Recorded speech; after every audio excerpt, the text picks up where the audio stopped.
शोभिता अर्थात देवभूमि हिमालय, कृष्णा, सरयू, कावेरी आदि कई नदियों के साथ चमकने वाली इस भारत भूमि को मेरा सत सत नमन। आप सभी को मेरा प्यार भरा नमस्कार। मैं दिव्या जोशी आज आप सभी के समक्ष मेरा युवा भारत विकसित भारत 2047 के संबंध में अपनी विचार अभिव्यक्ति हेतु प्रस्तुत होंगी। आज मैं अपना परिचय अपने नाम से नहीं अपने देश से लेना चाहूंगी। जी हाँ, मैं भी वही हूँ जो आप सब लोग इस भारत भूमि की संतान। मैं एक ऐसे देश से आती हूँ जहाँ डाल डाल पर सोने की चिड़िया पाई जाती है, जहाँ हर 50 मिनट में रूप रंग वेशभूषा मजहब बदल जाता है, जहाँ कभी सत्यम शिवम सुंदरम तो कभी वंदे मातरम तो कभी पंजाब सिंध गुजरात मराठा द्राविड़ उत्कल बंगाल कहा जाता है। अगर किसी नारी का अनादर हो जाए तो यहाँ का हर एक बच्चा बच्चा हनुमान है। इस भारत देश से हम सभी लोग आते हैं। 32,83,263 वर्ग किलोमीटर में फैला 140 करोड़ पॉपुलेशन को अपने आंचल की छांव में पिरोए हुए विविध संस्कृतियों, विविध धर्म, विविध संप्रदायों के लोगों को एकजुट रखकर ये भारत देश अभी भी विद्यमान है।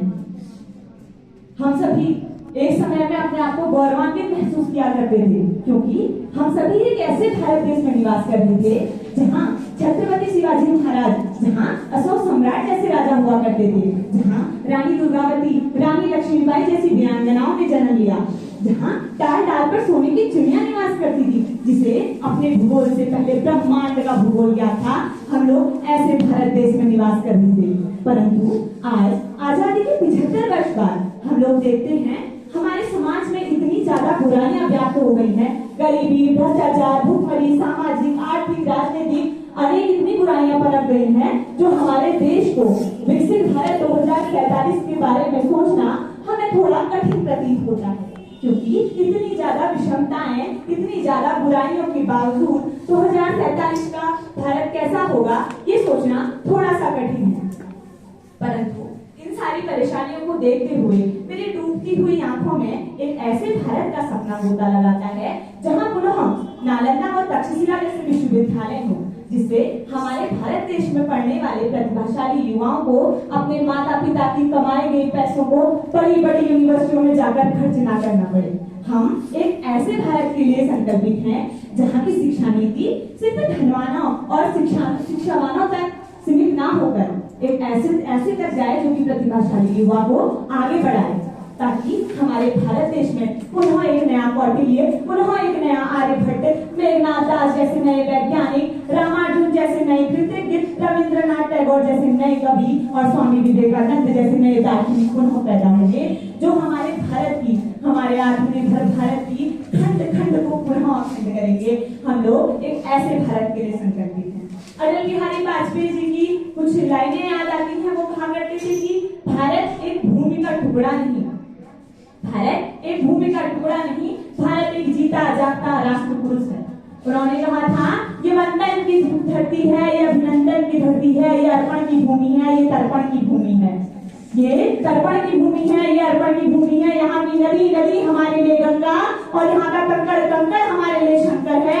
हम जिएंगे तो इस भारत के लिए और मरेंगे तो इस भारत के लिए, और मरने के बाद भी हमारी गंगा जी में बहती हुई हमारी अस्थियों को कोई कान लगाकर सुनेगा तो उससे भी आवाज आएगी भारत माता की जय। हम लोग संकल्पित हैं एक ऐसे भारत के लिए जो आने वाले समय में एक विकसित, जो कि हमारा भारत विश्वगुरु था, हमारा भारत सोने की चिड़िया खा जाता था। हम लोग उस भारत के लिए संकल्पित हैं कि पुनः हमारा देश उन्हीं ऊंचाइयों पर जाए। हम सभी युवा तरुणाई हैं, आप हम सब हमारे देश को आगे ले जा सकते हैं। बिना किसी जाति, धर्म, लिंग भेदभाव इन सभी को छोड़ करके हमें एकजुटता के साथ आगे बढ़ के अपने भारत को पुनः परम वैभव में ले जाना है।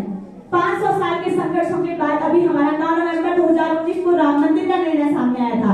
आज हम सभी गौरवान्वित महसूस करते हैं कि वो राम मंदिर आज बनने की कगार में है और 22 जनवरी को उसका शुभारंभ होना है। इस मंच के माध्यम से इसकी भी मैं आप सभी को शुभकामनाएं प्रेषित करती हूँ। श्री राम के संघर्ष का इतिहास लिखने जा रहे हैं, श्री राम के संघर्ष का इतिहास लिखने जा रहे हैं। हम समय की मांग पर संसार लिखने जा रहे हैं, हम समय की मांग पर संसार लिखने जा रहे हैं।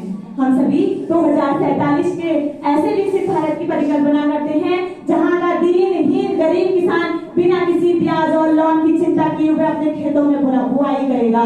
हमारा देश का जो युवा है जो 15 अगस्त 26 जनवरी को सिर्फ तिरंगा झंडा ले जाकर देशभक्ति के नारे लगाकर फोटो सेल्फी खींचता है, वो भारत को आगे बढ़ाने के लिए भारत की छोटी छोटी गतिविधियों में शिक्षा, क्षेत्र, साहित्य आदि में कंट्रीब्यूट करेगा, जिससे हमारा देश एक विकसित भारत बन पाएगा।